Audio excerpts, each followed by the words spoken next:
Assalamualaikum warahmatullahi wabarakatuh. Yang terhormat Bapak Arif Syah Widodo, SEMM, dan teman-teman yang berbahagia. Perkenalkan, nama saya Gina Fauziah yang akan bertugas sebagai moderator dalam presentasi materi pemasaran global. Sebelum itu, perkenankan saya untuk memperkenalkan anggotanya. Yang pertama, saya sendiri, Gina Fauziah, dan yang kedua, Depi Saputri, dan yang terakhir, yaitu Widya Angelina. Langsung saja ke materi yang pertama, yang akan dibawakan oleh saya sendiri, yaitu tentang pengertian pemasaran global. Pemasaran global. Apa sih pemasaran global itu? Pemasaran global itu adalah proses memfokuskan sumber daya dan tujuan-tujuan dari suatu organisasi untuk memperoleh keuntungan dan menanggapi ancaman pasar global. Pasar global biasanya tercipta karena adanya konsumen yang lebih menyukai produk standar, harga murah, dan karena adanya perusahaan global yang memanfaatkan jaringan operasi dunia mereka untuk bersaing di pasar-pasar global. Dimensi-dimensi utama dalam pemasaran global itu ada 6. Yang pertama, lingkungan pemasaran global. Yang kedua, segmentasi pasar global. Ketiga, pemasaran dengan sasaran global. Yang keempat, merumuskan strategi dan rencana pemasaran global. Dan yang kelima, bauran pemasaran global. Dan yang terakhir keenam, mengelola dan memimpin usaha pemasaran global. Pemasaran yang sukses, yang bergantung pada seberapa kuat hal itu, bertumpu pada hal-hal yang fundamental. Tetapi bukan berarti semua prinsip marketing adalah sama. Memang skenario pemasaran yang berbeda membutuhkan taktik yang berbeda pula. Mengetahui perbedaan ini sama juga mengetahui perbedaan antara sukses dan kegagalan. Pengertian pemasaran global menurut para ahli.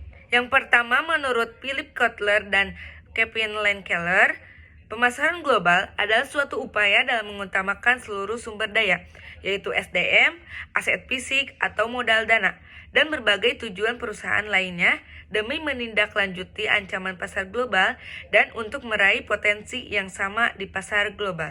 Dan yang kedua, menurut Wikipedia, dilansir dari laman Wikipedia, pemasaran global adalah suatu teknik pemasaran berskala internasional. Peluang pasar di dalamnya akan selalu terbuka untuk semua pengusaha, termasuk di pasar ekspor produk. Para pengusaha harus memiliki kreativitas dan inovasi dalam mengembangkan pasarnya masing-masing. Selanjutnya yaitu manfaat adanya pemasaran global. Di antaranya yang pertama, meningkatkan kompetensi para pengusaha. Kedua, bertahan hidup. Ketiga, kualitas produk yang lebih baik. Keempat, pertumbuhan ekonomi. Dan yang terakhir, meningkatkan selera masyarakat. Sekian materi dari saya. Selanjutnya permateri yang kedua akan dibacakan oleh rekan saya, yaitu Depi Saputri. Baik, terima kasih Gina Fauziah telah mempersilahkan waktunya. Berikutnya adalah tujuan pemasaran global. 1. Meningkatkan potensi keuntungan perusahaan. Yang kedua, meningkatkan pertumbuhan atau ekspansi. Yang ketiga, menjaga kelangsungan hidup perusahaan dari ancaman calon pesaing dari seluruh dunia.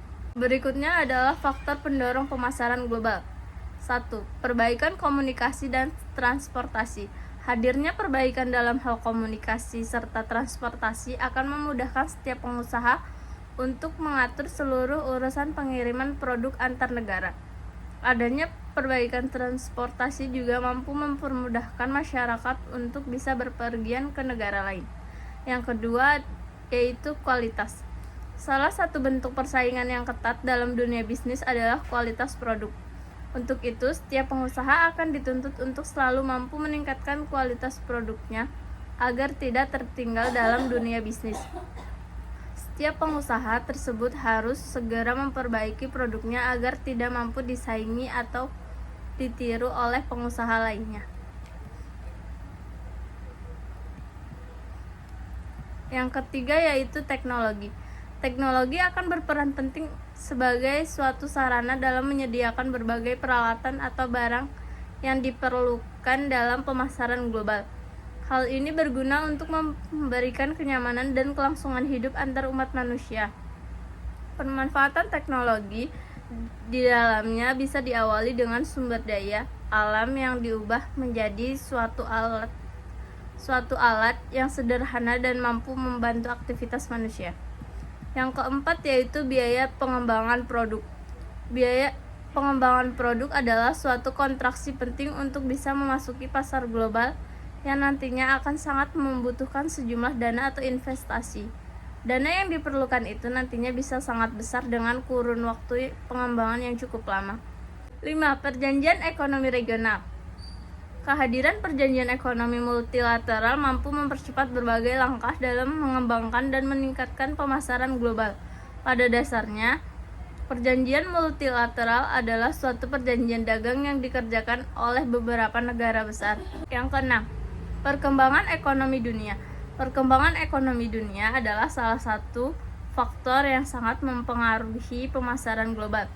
Karena perkembangan ekonomi dunia mampu melahirkan peluang usaha yang mampu mendukung sebuah perusahaan untuk bisa berkembang secara global dan juga mampu mengurangi perusahaan asing yang masuk atau ikut campur ke dalam perekonomian lokal. Berikutnya ada faktor penghambat pasar global. 1. Perbedaan mata uang di berbagai antar negara untuk dapat membedakan yang mana akan terdapat perbedaannya. Yang kedua, kualitas sumber daya yang rendah, karena itu dapat menjadi resiko di dalam pembuatan suatu penghambat global tersebut. Yang ketiga yaitu pembayaran yang berada di antar negara juga sulit dan akan beresiko pada bagian yang akan dibuat. Yang keempat yaitu adanya kebijaksanaan dalam menggunakan sebuah impor dari suatu negara ke negara atau bahkan ke berbagai negara yang akan dituju. Yang terakhir, adanya sebuah organisasi-organisasi dalam ekonomi regional. Karena itu, penghambat global tersebut akan semakin mudah untuk dijalankan. Oke, terima kasih kepada Depi Saputri yang telah membacakan materinya. Selanjutnya, permateri yang ketiga yang akan dibacakan oleh Widya Angelina. Terima kasih Gina Fauzia telah mempersilahkan waktunya. Selanjutnya, strategi memasuki pasar global. Pertama, melakukan ekspor-impor, membuka kantor perwakilan atau cabang, mengeluarkan lisensi asing atau kontrak manufaktur dan alih teknologi.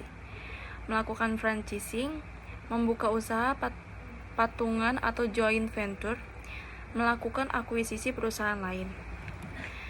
Isu-isu dalam pemasaran global. 1. Standarisasi. Kedua, sensitivitas kultural. Ketiga, nasionalisme.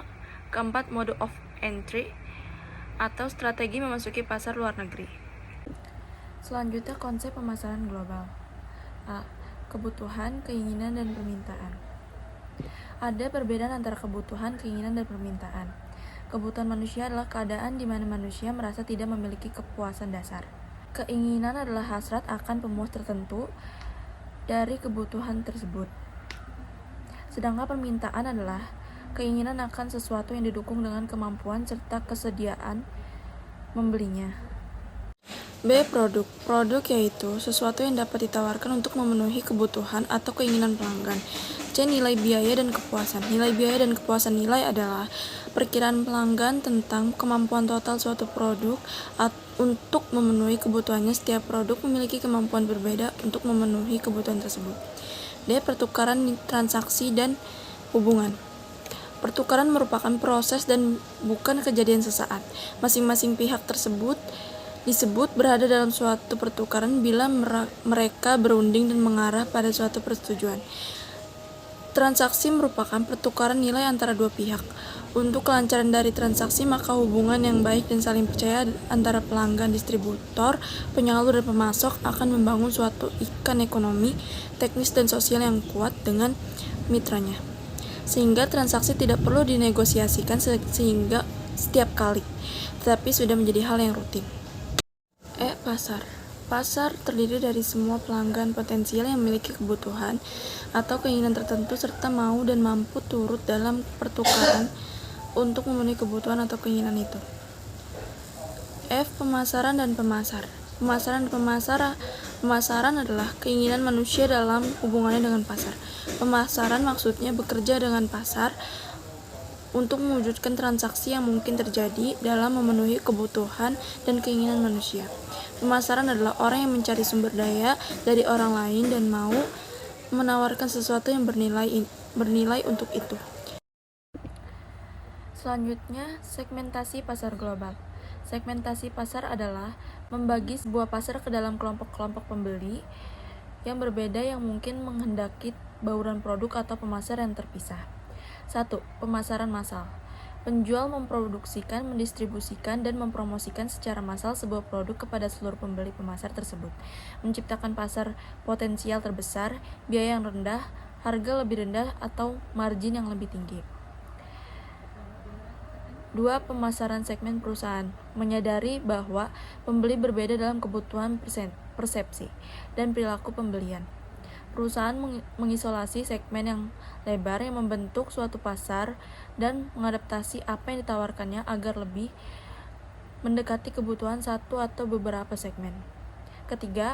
Pemasaran ceruk berfokus pada subgrup di dalam segmen-segmen di atas.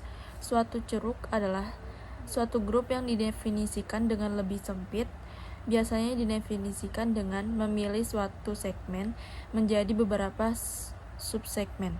4. Pemasaran mikro. Praktik penyesuaian produk dan program pemasar agar cocok dengan cita rasa individu atau lokasi tertentu.